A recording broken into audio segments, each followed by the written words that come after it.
Tony, Catalina, Gig'em 247, joins me inside the Charles Schwab studio.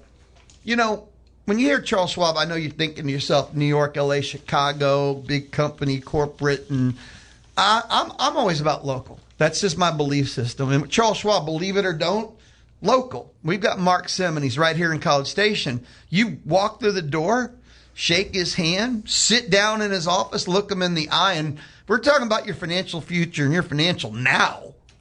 Isn't that how you want to do business? Someone that's with you, for you, and you're his only concern. You're not one of a million. And that's Mark Sim right here in College Station. Look him up online at schwab.com/College Station. Tony, I got a question for you. Yeah. Do you have any grilling skills?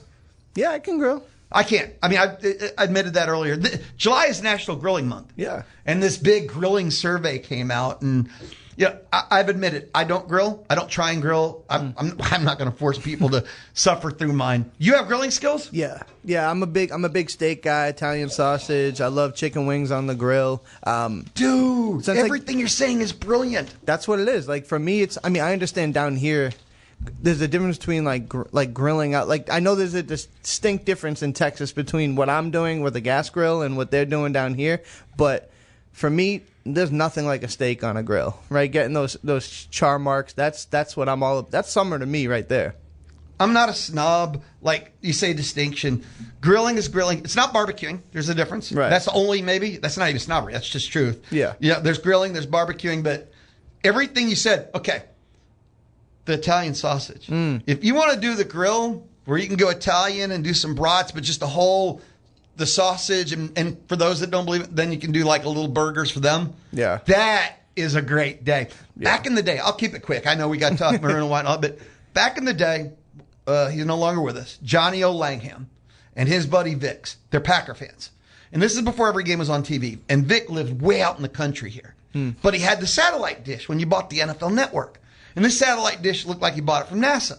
So we used to go out Sundays, the long haul way out, in the country, to watch the Packers game on the NFL Network on the dish. And it was the only way to watch them.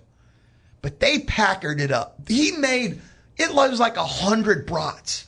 And I mean old school style, boil them in the beer, everything. Oh, yeah. And Sundays, I spent the whole week dreaming of Sundays. Because brats, and eating until you wanted to pass out. Yeah. Bratwurst, OG Packer style. Man, to me, that's right up my alley. Obviously not a Packers fan, but just football fans who can make Sunday or Saturday really down here a reason to come around a grill, make some good food, make it an event, make an appointment, Like for me back home, Sundays was a big deal. Like we, steak, we're talking about, like I said, chicken. We're trying to do different, chips and dips and stuff like that. Like when I was just a civilian watching football on the weekends. That's my phrase. Yeah, when I was just a civilian, we would make Sundays and Saturdays just an absolute event. So for you to be able to do that in the country, that sounds great to me. You mentioned the civilian thing. The only thing in the universe, I say miss. It's hard to miss something you don't really get to do. But back when I would travel to every Aggie road game, all my duties would end probably game day Saturday was the one day I wouldn't work. I'd still go to the games. So the only time I got to be a civilian was on Aggie road games. Like when they were at Pitt and they were at Clemson, and I got to experience the tailgate life. And I think I partied with, the Pittsburgh A&M Club, whatever the one was down in Clemson. There was I think it was the Washington A&M Club that traveled to Clemson, right? Oh, the tailgates. People smiling and, everything that goes with it. Oh, yeah. Is glorious.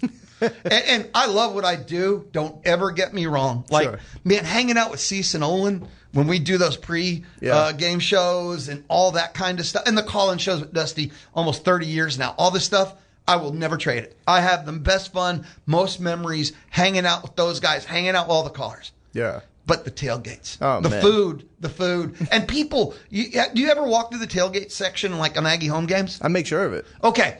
Yeah. Isn't the vibe and the energy and the smiles priceless? To me, that's the tone setter for me. Like once I get in the parking lot and I cross the street and I see people dropping off the carts, whatever the setup is, I get there criminally early. I'm there like 3 hours before kickoff. So the people I'm seeing are like the true diehards that are setting up the tailgates. And for me to walk down the strip that leads right up to Kyle Field, right up to the statues, like, to me, that's a tone setter. Like, that's almost kind of like my, like, walking down the tunnel type of situation right before I get in there and I got to work. But no, it really is a magical sight to see. I'll share a story quick. We used to do the game day show, our pre-show, on next to the Clayton Williams building, right across from the stadium. Yeah. And I used to get on campus, 4 or 5 hours early. And it was awesome, though, because we parked at the rec center. So I used to do this walk that started at the rec center, and you could see it, right? Yeah, and then finished across the stadium by the MSC. My game day walk felt religious because I walked all the way across campus. And I walked past the Zone Plaza, and I had to walk past all the tailgating that's now Aggie Park and Aggie Lake and Aggie Mountain back in the day. I felt like I got to experience everything Texas A&M in this one beautiful game day walk. By the time I sat down, I was so maroon and white. I was so game day fired up by the time I got to sit down for the game day show. It's funny because, like I said, I'm super early, and I'm always like one of the last people to leave. Actually, I usually walk out at Cease. Right, like Cease, we're one of the last people. And so we come out at gate 7, and it could be 1:30, 12 o'clock, 12:30 in the morning, and there's still music blasting. There's still people with TVs. They're watching like Pac-12 action. Like at night, yeah. There's people that tailgate on campus that after the game, they're not leaving until they wake up Sunday morning. Seriously, they got the music going while people are breaking down their systems. Like, there's still people still grilling. They still got TVs going, music going. So, like, I feel like that's the little bit of the fandom when I walk in, and then when I get to walk out, I feel it, and it's great. Doesn't it charge you? It does. It helps you. Not that we need help understanding, but it refreshes the understanding of it all. For sure. Like you guys know where I come from at this point. Like Denver? Yeah. Covering football in the Northeast, where like there'd be 1,000 people at the game, the tailgate scene isn't all that great. To come out and still see hundreds of people still enjoying themselves, win, lose, or draw, like, it is a really, really cool situation to kind of just take in and soak in, because it's not like that everywhere. Well, I'm going to share a secret with you. That used to not be like that here. No? A&M did not always have a tailgate scene. Matter of fact, I think A&M was famous for having zero tailgate scene when I first got here. It just wasn't a thing. So it's funny you say that, because I walk through Aggieland Park and I'm like, wow, these fans are really lucky to have this. But then I was educated in the fact that this is fairly new to them too. So that, I mean, they've done a great job. Like, for sight unseen, for me to walk in there, I'm like, you would have never known that, like you said, to your situation, that this wasn't built in and already great for years. Yeah, that this isn't a 100-year tradition. It isn't. Couple of quick text messages. Oh, wow. Sorry. Chase and Brian says, I like to grill but use wood chips to still get the wood smoke flavor. Yeah, that's nice. Yeah, that's wise. They got a little. I do have like the chip box, right? Like, you put it in the corner there, you kind of soak them, you get them wet, and then it kind of gives you that flavor. And then Rusty Burson, you know Rusty. Of course. You've heard of him. Yeah. Have you ever met him? I don't think I actually have. Oh, you're safe then. Rusty Burson said, and this always makes me laugh because nothing better than a sous vide filet finished on the grill. Yeah. I love seafood, but I've always said, okay, you kind of, seafood on a grill is tricky, sticky. It is. I know you can do it, but you need skills. You gotta. You do the shrimp on the Barbie, right? Like, you gotta put the shrimp. I mean, for me, I see people do lobster tails sometimes. Like, you can get funky with it, but like you said, it requires a little bit of skill. You need skill to cook seafood on a grill. Yeah. Because it can overcook, unevenly cook, improperly cook. Sure. That's a grill master. I'm not that, for the record, right? Like, I'll go out there and I'll give you a good ribeye. I'll give you a great New York strip, but probably not doing the shrimp on the Barbie there. More stories from Lou's past I'll share. I had a friend who worked for the Houston Texans, and early on in the Texans' history, I don't know, year 2 or 3, but for two of the years, I got invited to be a judge for their tailgates because they would pick the tailgate of the day. And then the finalists after the first 14 moved forward, and they had a great champ. They got this massive prize at the end of the year. Wow. So I got to sample some of that. I'd go down on Sundays and do some of the tailgate judging. And you know what that was like? I can't These imagine. people spent, I don't even know how to explain it, the money they invested. I'm like, how much, are you millionaires? Like, how do you afford this? You got to be. Because it's like luxury tents, luxury living. You know what I'm saying, right? Oh, of course. Oh, man. letting you know, right? Yeah. And like I've lived some tailgate life. Like we used to, so when I lived in Massachusetts, like I know Texas is so big, you guys can't conceptualize short rides, but to go to like a New York Giants game where I'm from was like 2.5 hours. Oh, so from Massachusetts. So you'd like, have a 5-hour drive day alone if you went. Yeah. So if like, but like there and back, that was doable, right? Like so doable that like anytime the Cowboys played the Giants, we'd go to the game. So Monday Night Football, we'd load up. I'd bring like a 43-inch TV, put in the backseat of my Jeep. You know, we'd have the grills going. It was our version of what we were trying to do that other people do so well. We just wanted a little piece of it, and it'd be like peppers, onions, and sausage with steak. And it was just, I missed that. And I really haven't had that since they came down here, but I love it. You talking a lot of your Northeast stuff, peppers and sausages. Yeah. But that's my world, too. Yeah. Peppers, So going to Fenway Park. Peppers and sausage, you don't need any more than that. No. Give me a roll with a hot Italian sausage and some peppers and onions, a little bit of mustard, and I'm a happy place. In Chicago, you can get some good peppers and sausage too. Yeah. My food memories are flooding in. I have another text message. Boy, by the way, anybody could text 979-693-1150. That's the Texas Mobile and Lube Express inbox number. You know Bryce Jones is. He's my barbecue pitmaster every Fridays. Yeah. Except he takes off June and July. He's got family and he gets sick of me by the end of our time together. He starts going like whatever. So, and I don't know, is he coming back in August? I haven't talked to him yet. I don't know. Anyway, I hope he is. Anyway, Bryce Jones, he is like the head barbecue pitmaster of the Smoking Aces competition team. Those guys go out and they win. Yeah. They only compete like 4 times a year. And they go out and beat the competition teams that are going for like titles. Wow. So that's who Bryce Jones is. Got it. Grilling sins. Because I shared the grilling sins at the end of the last hour. Part of the whole grill month survey. Number 1 is don't touch another person's grill on ass. And I'm like, whoa, I didn't know that was a thing. But anyway, here's barbecue pitmaster, Smoking Aces competition team. My friend, Fridays at noon. We'll see if he's coming back. Bryce Jones. Grilling sins. Don't invite me to a barbecue and make burgers or fajitas. That's grilling, not barbecue. Fair enough. And I know what he's saying and he's right. That is, and there's nothing wrong with fajitas and burgers and that's great eating. Yes. That's a grill. That's tailgating. And it's awesome. But at a barbecue.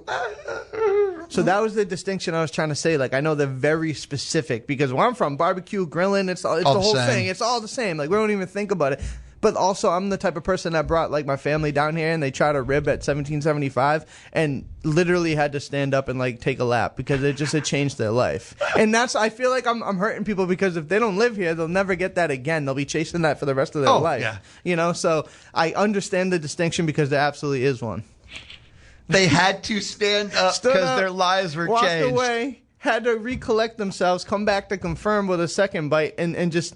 Wow, they were like, wow, just wow. And like it was nothing show about it. It was like us two in the room and had an out-of-body experience with the rib. So I understand that it's a totally different world down here.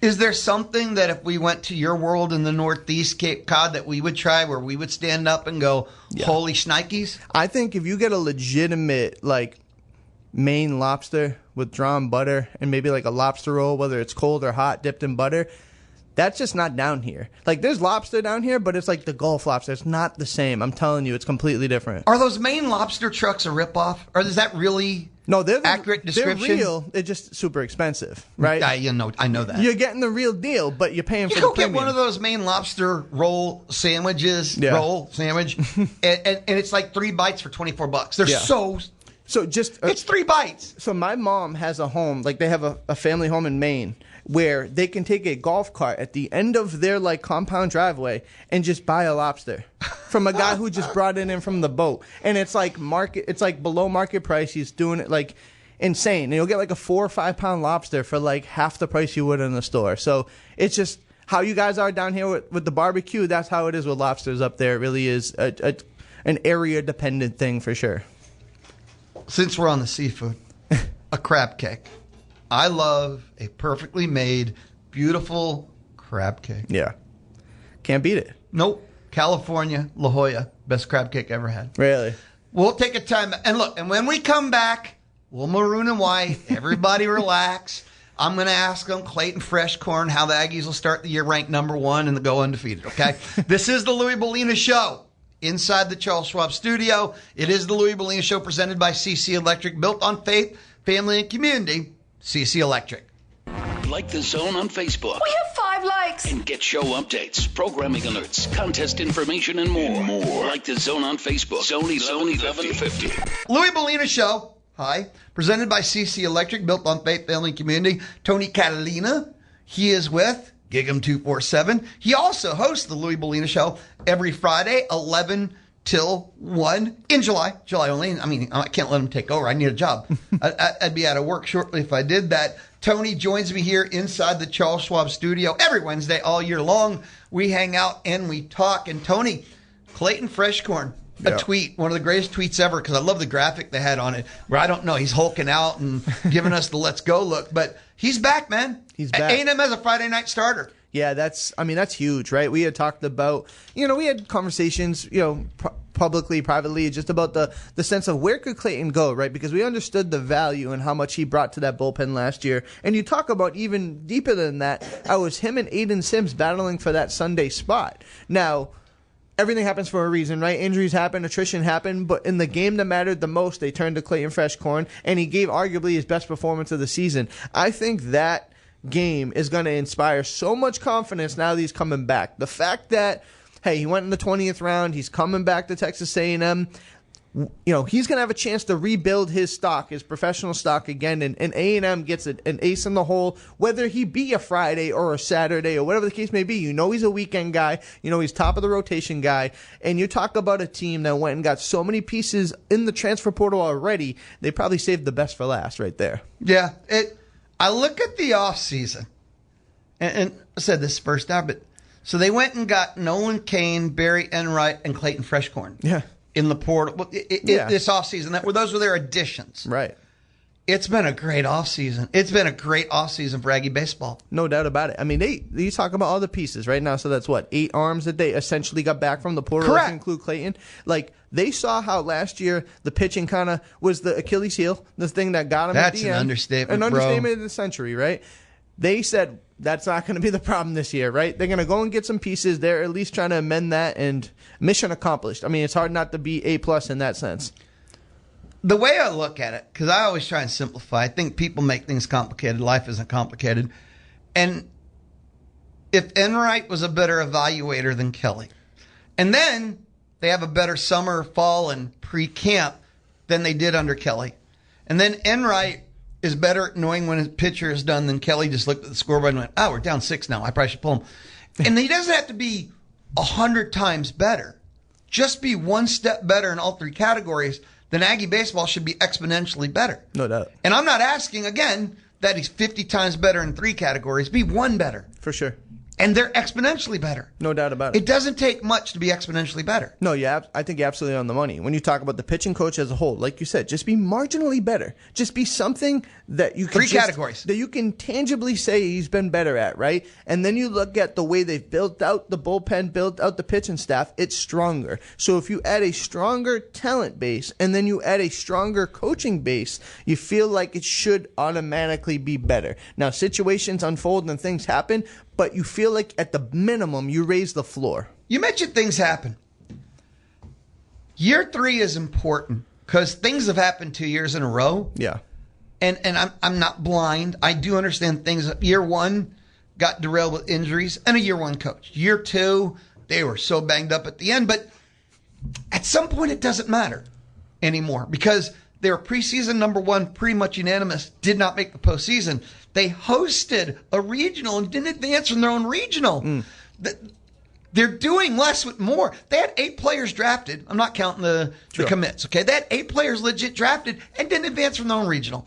I know there's extenuating circumstances, but so 2 years in a row, there's been reasons. This is year 3. Reasons don't matter at a certain point. I'm not saying we're at that point.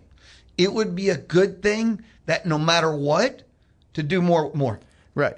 You're right. You're absolutely right. Year 1 was a transitional period, whether people wanted to believe it or not, right? There was injuries, there was circumstances, there were things that hindered that year one team that put year two on notice. Year two showed some actual tangible growth, right? This is a team that had gotten better. They'd hosted a regional. They outshot their mark for a wide margin as far as national and even local perception a lot of times, right? A lot of people didn't think they were going to be good.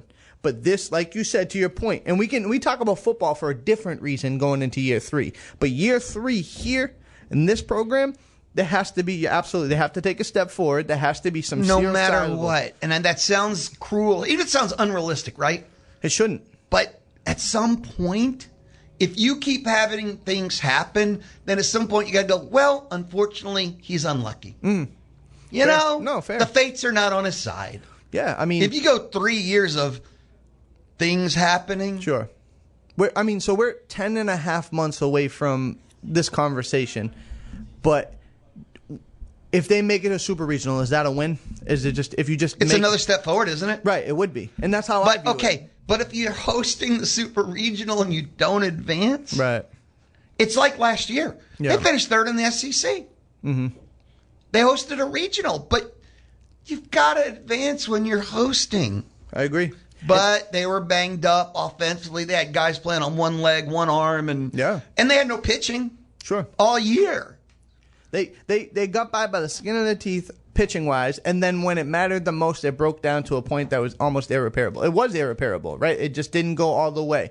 Yeah, I mean, attrition happens. Injuries happen. You had a kid who ended up being your highest draft pick, had 4 injuries, including a fractured leg. So it's just things happen. I acknowledge and accept. And they got to, I guess to your point, which I agree, is at some point things got to stop happening. Because if you get the next postseason and the top 3 in your order all have one arm, one leg combined, and your Friday night guy can't go again, guess what?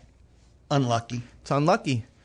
But I think you got to go move on to someone who's lucky. Availability is your best ability, right? So have your best guys when it matters. You have to look most. at your strength and conditioning. Are you properly physically prepared for the season if no one can make it to the end of the season? You're going to have to ask some questions. Sure.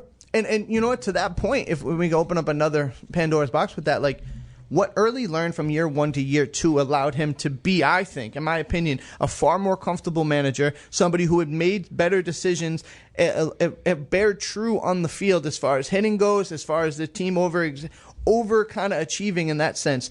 If you take a step back and say, hey, can he do that again? And maybe it is how the health works, right? Maybe it is how they approach the training and stuff like that. And maybe that is them getting over the leap again, because the year 1 to year 2 return was there. Can the year 2 to year 3 be another advance in that? If they take the same exact percent step forward 2 to 3 they did 1 to 2, life's going to be good. Right. There's going to be no problems. No one has to worry about a thing. Nope. That's it. If they take that same percent forward, which with the moves they made, I think adding a Nolan Cain and a Barry Enright alone, they can. They can. It's things are set up for that. And so we talked about last year how like they went without a hitting coach, right? And there was just right off the bat before the season started, people started sowing seeds of doubt before the season even got the first pitch off, because they're like, hey, lose the hitting coach, and what's this going to be like? Shane Sadeo's coming back, and it just didn't. A lot of things didn't bear out the way they thought it would, positively and negatively. So with that being said, you find that middle ground. You continue to find that 5-10% better. Who knows, right? This is a super regional team with a chance fighting to get to Omaha. Without a doubt on that. But it was nothing but great news. Hey, real quick, you've been out at Aggie Basketball practice. You've been out at Aggie Basketball Media Days. Yeah. Thoughts? What's caught your attention? Well, I'll tell you one thing. First off, one of the first people that keeps getting mentioned is Jamie Vincent. Right, for somebody who is just a rotational big man, somebody who could athletic, right? And I think a lot of people saw the potential in him. Bucky McMillan brought him up. Mackenzie Mbaku brought him up. Like, he's a first person a lot of people are bringing up. And for somebody who's been doing this long enough, you listen to that, right? You're like, who's somebody that's standing out? For people to continuously bring up Jamie Vincent, that's a really positive sign. So he's somebody that looked good. He's caught the eye of his teammates. Mackenzie Mbaku is rounding into form. PJ Haggerty looks to be as advertised. There are some really good, talented pieces. Josh Irving, the true freshman, big, 6'11", athletic, almost has a little bit of Bambi in him, where it's like, once he gets his legs under him. Is that the deer that got shot? he's like young and he's athletic, and once he figures it out and puts on some grown man strength and really gets in there, he's going to be a serious problem. So, Bucky had said it. They're not shooting the same way at this point as they did last year because they had more pure shooters. But overall, the talent, the height, the physicality, the intelligence, I would even say just the way they're going about practice, it just looks a lot better, a lot cleaner this year. And that's what you expect in year two from a team that's looking to take another leap. It's interesting. You say that's what you expect. I don't, because of all the turnover again, and they're new. Yeah, but there's less turnover than last year, right? Like you get he's returning more than one player. That's for dang sure. Fair enough. And they're all that one player being a walk-on. So without a doubt, he's returning more. Like you build off the McKenzie, right? You build off the Zach Clements. You got some, but a McKenzie that never practiced or really played. Yeah, I mean, what he did in those 6 games Clements, were impressive. Vincent, Vincent, all returning and played in practice. Yeah. And then you're talking about a PJ Haggerty who's a legit bucket getter, right? Like, this is one of the best scorers in the country, period, full stop. Then you got, some guys who are still fighting for waivers, right? The G League, Bryson, like, if you can get him in that flip switch, like, man, you got some legitimate backcourt scorers that can do some real things. Now, before you head out the door, we are Bluebell people. We are. And I think it's a surprise review. It's one of the most anticipated reviews. This is an ice cream that absolutely tore through Brian Broadcasting for 2 days, Thursday, Friday last week, because it's the newest flavor, hit stores end of last week. It is what the chocolate lava cake. Chocolate lava cake. And I mean, Brian Broadcasting went nuts for it. How was your experience? The King has been No. It has. No. The King. It's been on. The throne has been taken.